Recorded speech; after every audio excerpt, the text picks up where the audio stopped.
Today we want to talk about, go back to talking about derivatives and rates of change. We want to think of derivatives as rates of change. Derivatives are rates of change. dy dx, how y is changing with respect to x. Units of y per units of x, and so on. And we have a problem. Let's think about this problem. Let's suppose that a spherical balloon is losing air at a constant rate of 10 cubic centimeters per second. I'm not even sure if that's a lot, but we'll see. So the volume of the sphere is decreasing by 10 cubic centimeters per second. We've got a rate describing how the volume is decreasing. Now, the volume and the radius of a sphere are related. And so I have a question about what the radius is doing at various times as this balloon decreases at a constant rate. The volume of the balloon is decreasing at a constant rate. So what we want to do is we want to look at the rate that we're given, and we want to look at the various other pieces of information that we're given. And we want to think about how we can use derivatives, how derivatives are going to show up in this. We figure derivatives are going to be showing up in this because at what rate? The question says at what rate? So the question is, find this derivative. When we see rate and we see what in the same sentence, I'm asking, find me a derivative. I'm asking apparently find three derivatives, but we're finding some derivatives. At what rate? The question is asking us to find a derivative. This part right here says, find some derivatives.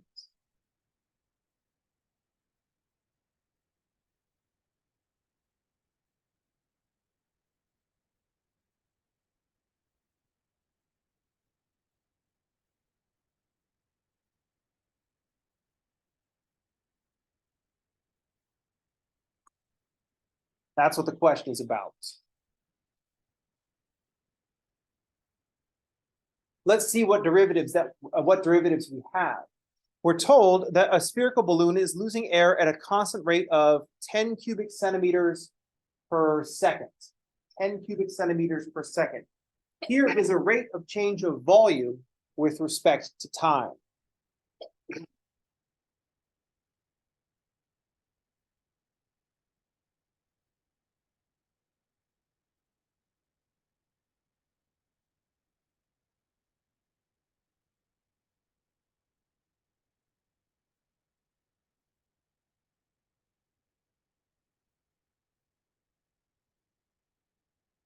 We're given a rate of change of volume with respect to time.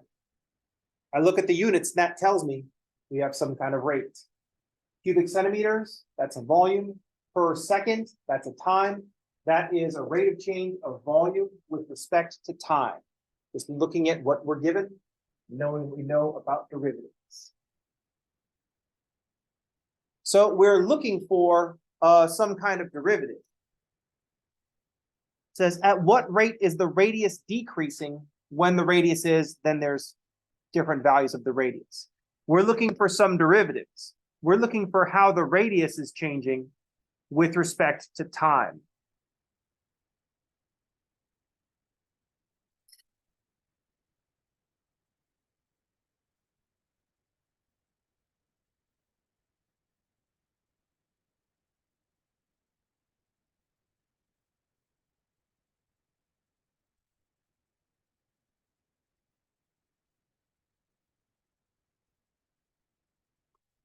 So our question is, it says at what rate? So we're looking for some derivatives. And it says, how is the radius changing with respect to time at these different values of the radius? So these are just values of the radius.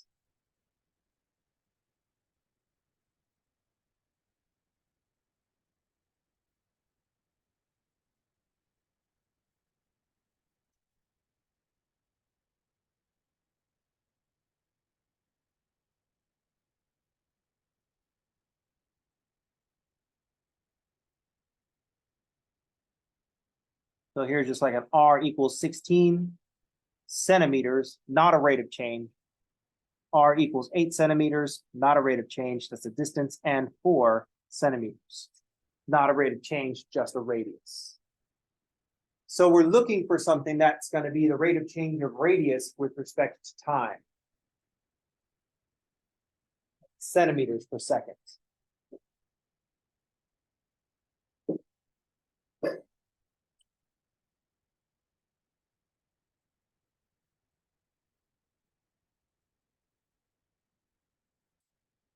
There's just some things that we observe based on our given information, knowing what we know about derivatives. Derivatives represent rates of change. The units of our rates will tell us what we're looking for and what we're given. So we're given how the volume is changing with respect to time, and we want to know how the radius is changing with respect to time. I need something that connects the volume and the radius, and we are talking about a sphere. So we need something that connects the volume and the radius.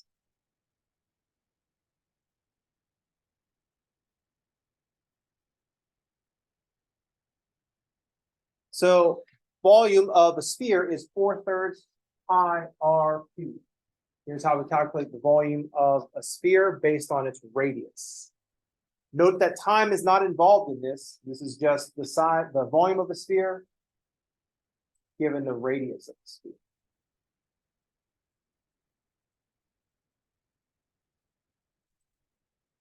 Also note that we have said derivative a bunch of times, and I'm looking at a function, so we might want to take the derivative. But when I write the derivative, instead of writing v prime,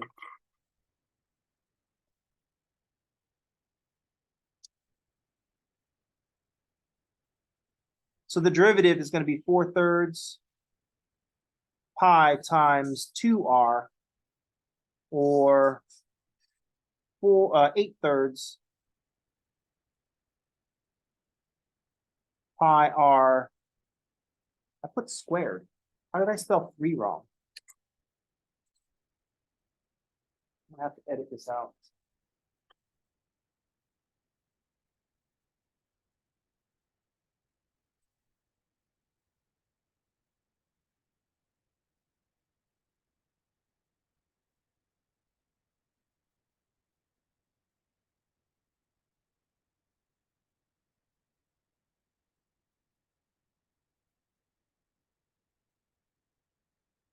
Reset back to where I was saying the volume of a sphere is 4/3 pi r cubed. Clearly, I'm not listening to myself because I got all the way to multiplying the 4/3 by 2 before I realized that should have been at 3. Oh well, I'll edit that out. Actually, no, I won't. I'll leave it in there.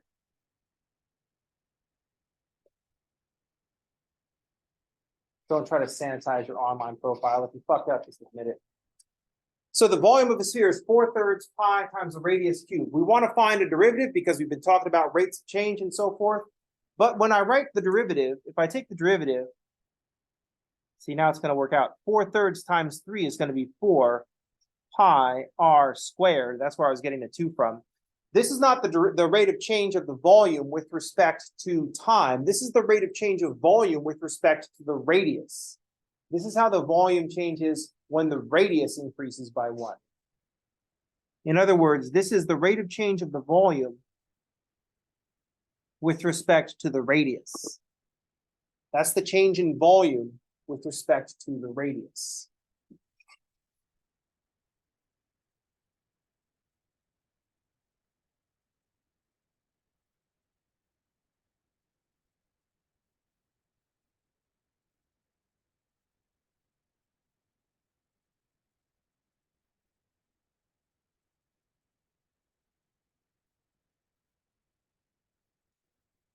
That's the rate of change of the volume with respect to the radius. It's a derivative, but it's specifically the derivative with respect to r, dv, dr.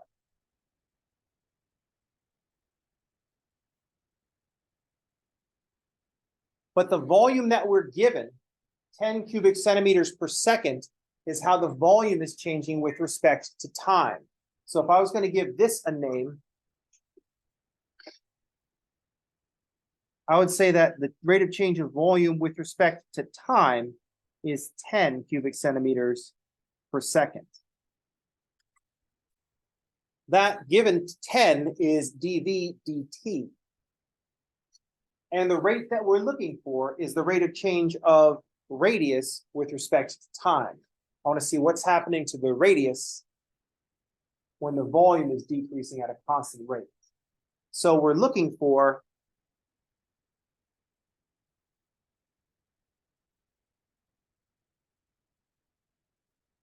the rate of change of the radius with respect to time.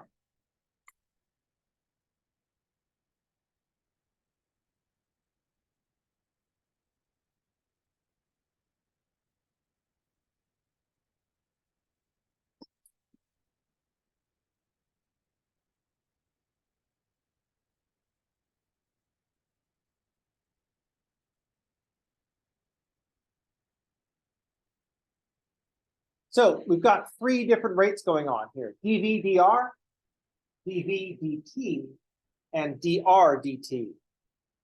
And presumably they're all related. We're given dV dt, we're looking for dr dt. That's just from the framing in the problem. And what we have is a relationship between v and r, and the derivative is dV dr. So what we can do is take the two things that we know, dV dt and dV dr, and see how they're related to the things that the thing that we're looking for, which is dr dt. And these things are related by the chain rule.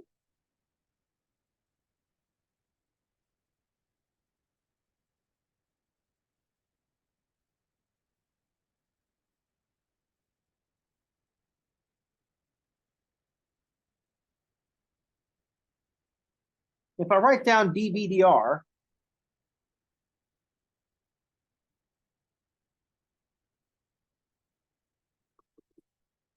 if I multiply dV dr by dr dt,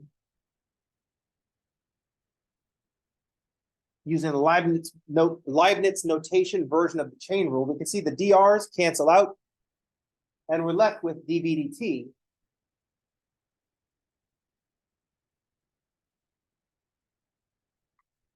And we're just dealing with a 2 out of 3 problem with multiplication.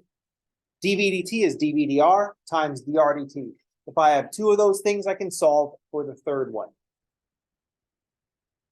So dr dt will be dV dt divided by dV dr. dV dt is a given 10. dV dr is 4 pi r squared. We got that from our derivative. dr dt is what we're looking for.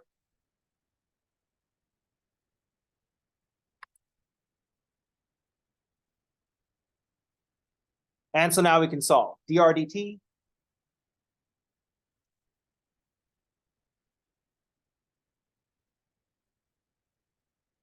is going to be 10 divided by 4 pi r squared.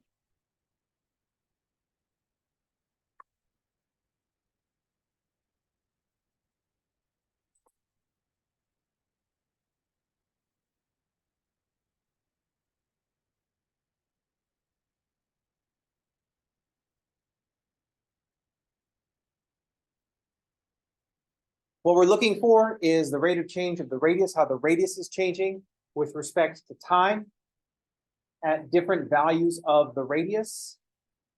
And so now we can see how the radius is changing in this of the sphere. Radius of the sphere is changing if the volume of the sphere is changing at a constant 10 cubic centimeters per second.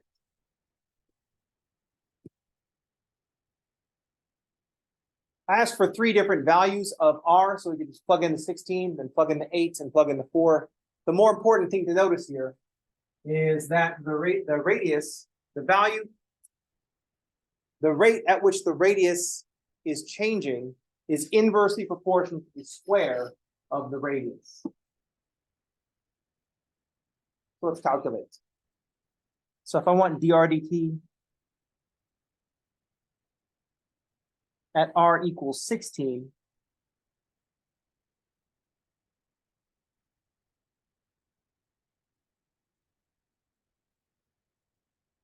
we just plug in the 16.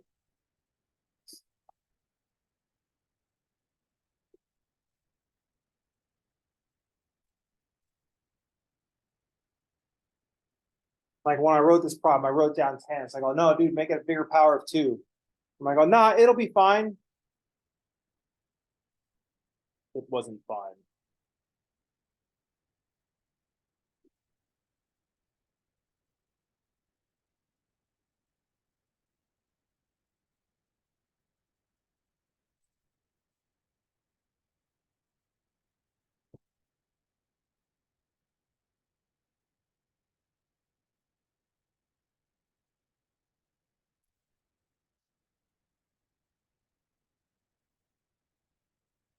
I was also thinking, let the air out faster. So if we want this at different values, you just plug in our different values.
So when the balloon has a radius of 16 centimeters, the radius is not shrinking as fast as when the balloon is down to 4 centimeters.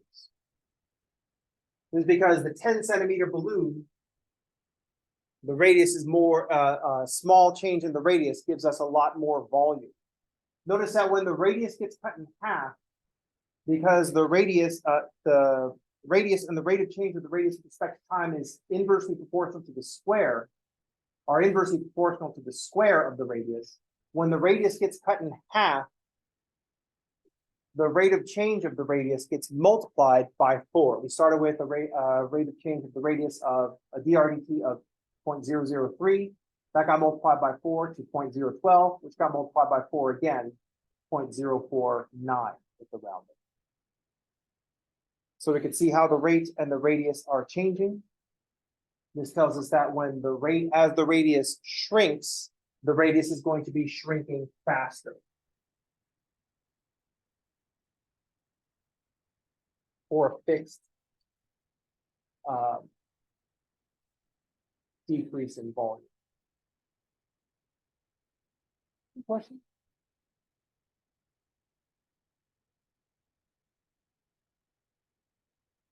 There's a lot going on in this problem. Here are the important things going on in this problem. When we find derivatives, we want to be aware of what that derivative should be called, not just the derivative of v, because there are 2 derivatives of v going on here. When we write down 4 pi r squared, that's the derivative of v with respect to r. When we saw this rate of change of volume up here, 10 cubic centimeters per second, that's the rate of change of volume with respect to time, dv dt. So it's important that when we have volume showing up in a couple of different forms as a function of time and as a function of radius, that we're careful in naming our derivatives. This is the usefulness of Leibniz style notation. It also reinforces that derivative is just a slope. What?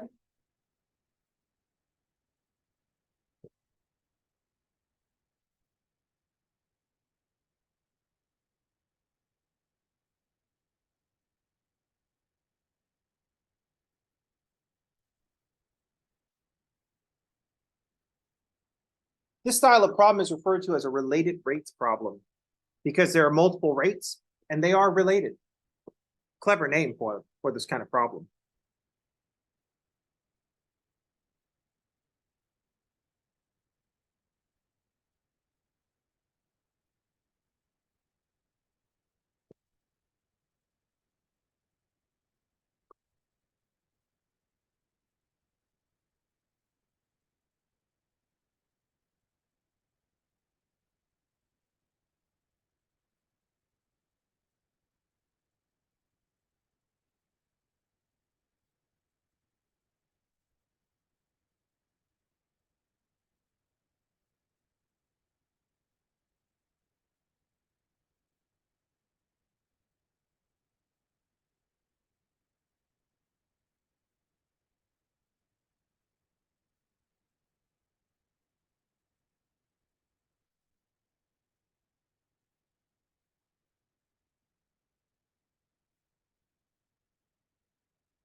Let's suppose we have cars approaching an intersection.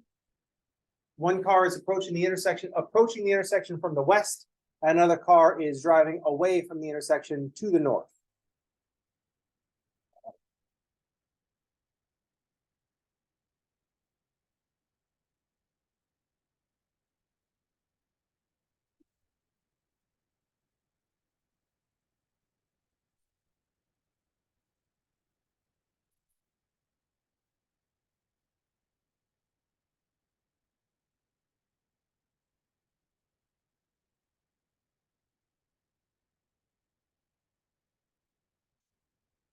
Nice right angle intersection.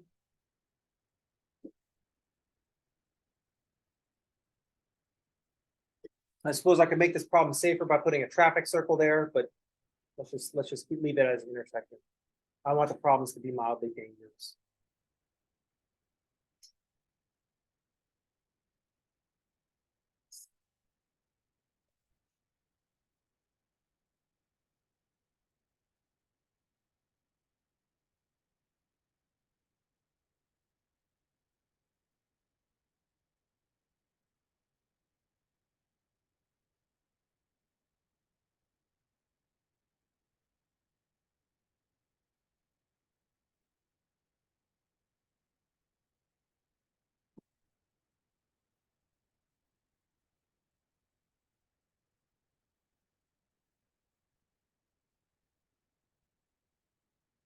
This is just a skeleton of the problem. I haven't told you how fast the cars are going. I said at what rate is the distance between the cars changing. Presumably that will be changing.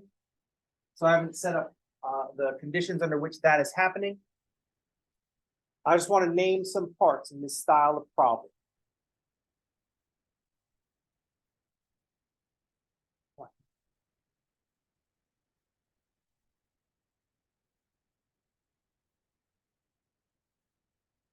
One thing that we can see going on, I'm going to call this distance that this first car is approaching the intersection.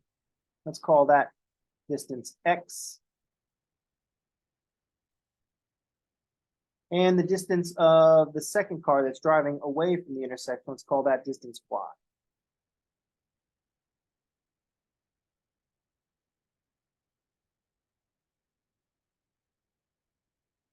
Mainly because X is our traditional horizontal and Y is our traditional vertical. No reason to deviate from this. Now that I've used orange down here, I want to use the purple.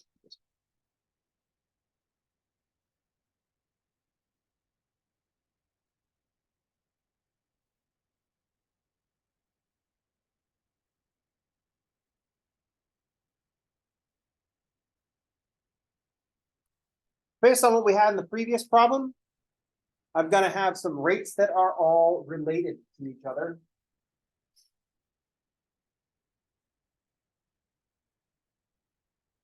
So we can see that X, Y, and S are all going to be related. X squared plus Y squared is equal to S squared.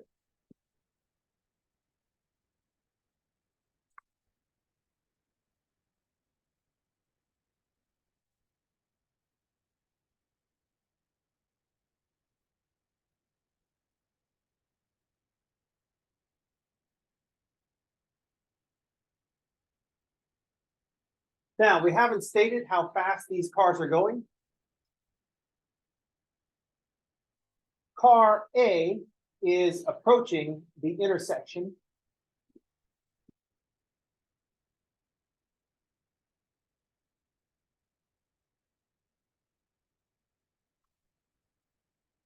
The speed of that car would be dx dt.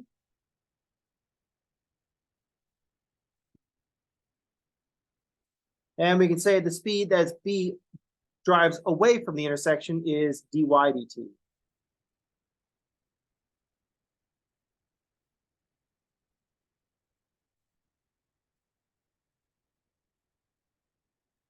Our question, how fast is the distance between the cars changing? So that looks like a question about ds dt.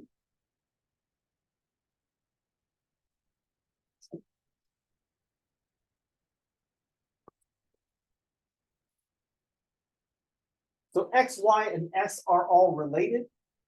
They could all have different rates. And we know how the variables are related, so we can figure out how the rates are related. This way, if we're given some information, we can determine if one car is gaining on the other car, or if car A is gaining on car B, or if car B is gaining on car A.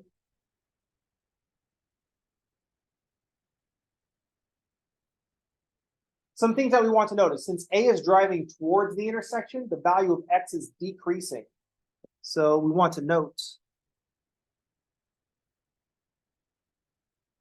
the X dt should be negative since A is going towards the intersection.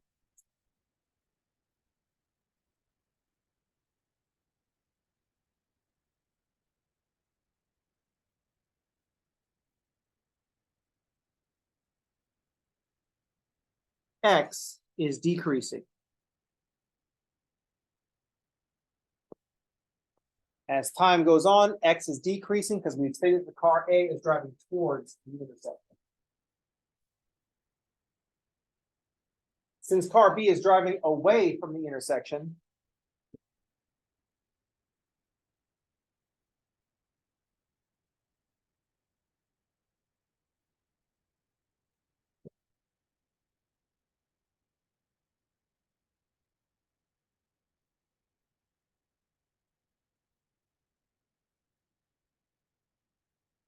we can see that Y is increasing.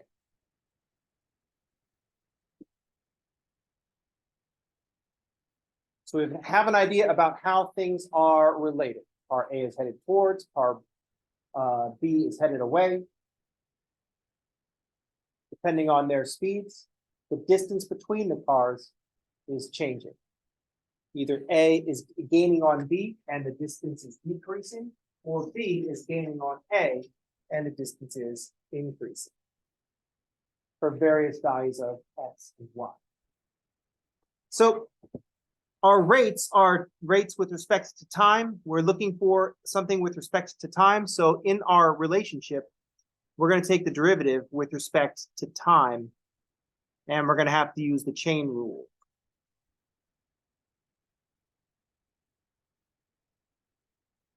Why did I felt like I had to color code it again.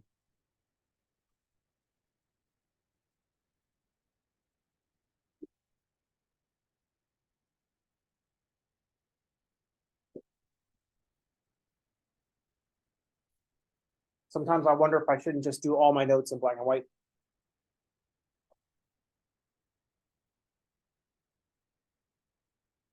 Because sometimes I decide the colors are going to mean something, but I don't like certain colors to go with other colors. Like I don't want to use red and try to contrast that with the orange, even though they're different colors, it's hard to see that. And since it's October, I like to mix the orange and the green and the purple together. I don't know why that says fall to me.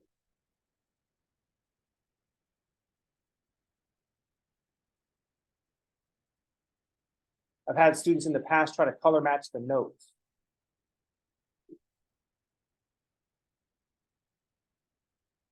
Back when I was writing on the board, I would only carry so many pens, right? Because I was standing at the board, so they weren't right there. So I'd have to carry them in one hand. And so I had a black pen and then 3 colored pens, red, green, and blue, right? Standard colors. And I had spaces where I could hold all those pens. Then I noticed a student was color matching. So if I wrote something in black, they would write it in black. If I wrote something in red, they would write it in red. If I wrote something in green, they would write it in green, and so on. And I realized I was kind of just changing colors randomly. But as soon as I saw a student was like copying the colors as if the colors meant something and they wanted their notes to match, I'm like, oh, holy shit, maybe I should make the colors match or make the colors mean something. So I started thinking about that.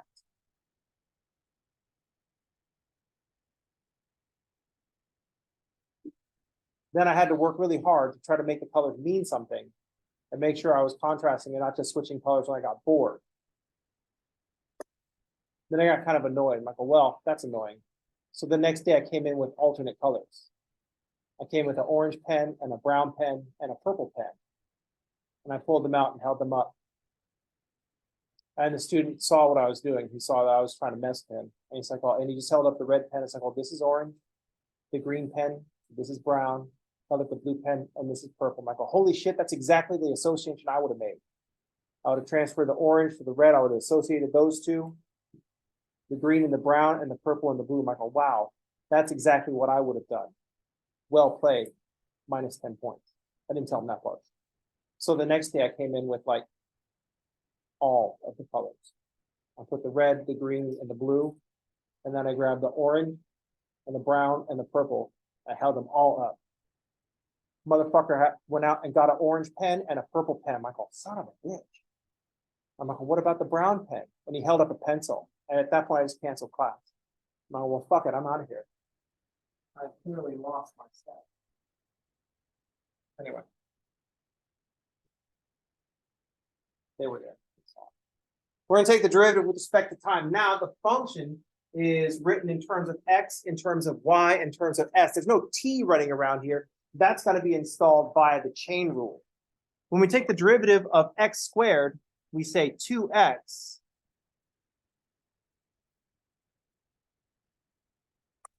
that's the derivative with respect to x. So we have to multiply by the derivative of x with respect to t. When I take the derivative of y squared and say that's 2y, that's the derivative with respect to y.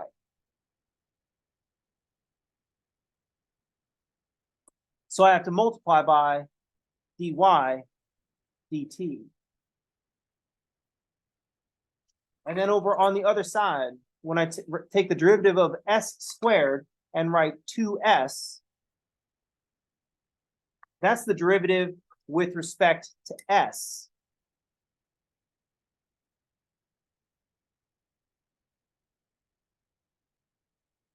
So we have to multiply by ds dt.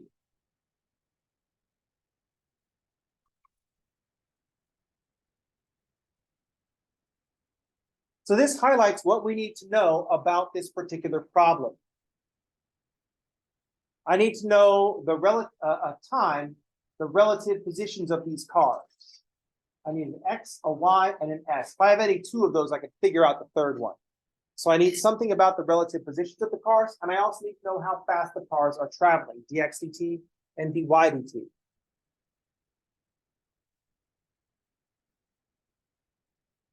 So we can see all the things that we want to know. If I want to know how fast the distance between the cars is changing, I would need to know their position and the speed of each of the cars.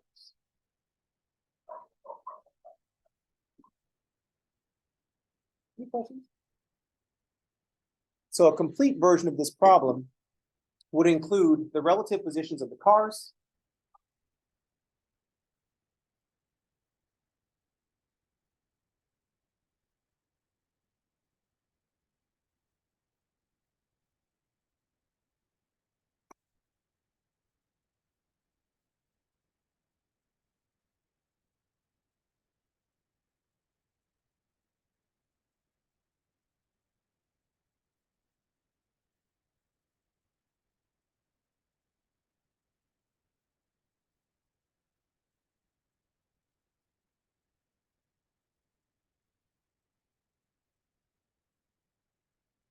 I would need the positions and the speeds of the cars.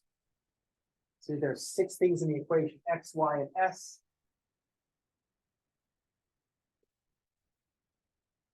And 3, dx dt, dy dt, and ds dt. So I'll need 5 of them.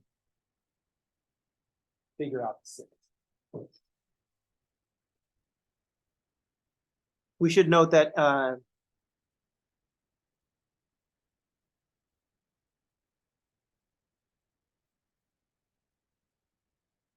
we'll need at least 2 out of 3.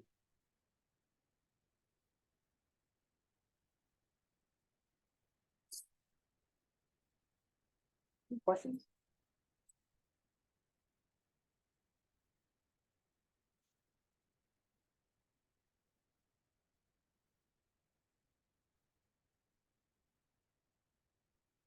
So 2 styles of problem in the category of related rates. This is in chapter 4. This is going to be the next chapter that of homework that releases on the Canvas. All right, that's gonna do it for today. I will see you all on tomorrow. Everybody have a good day, and thanks for playing.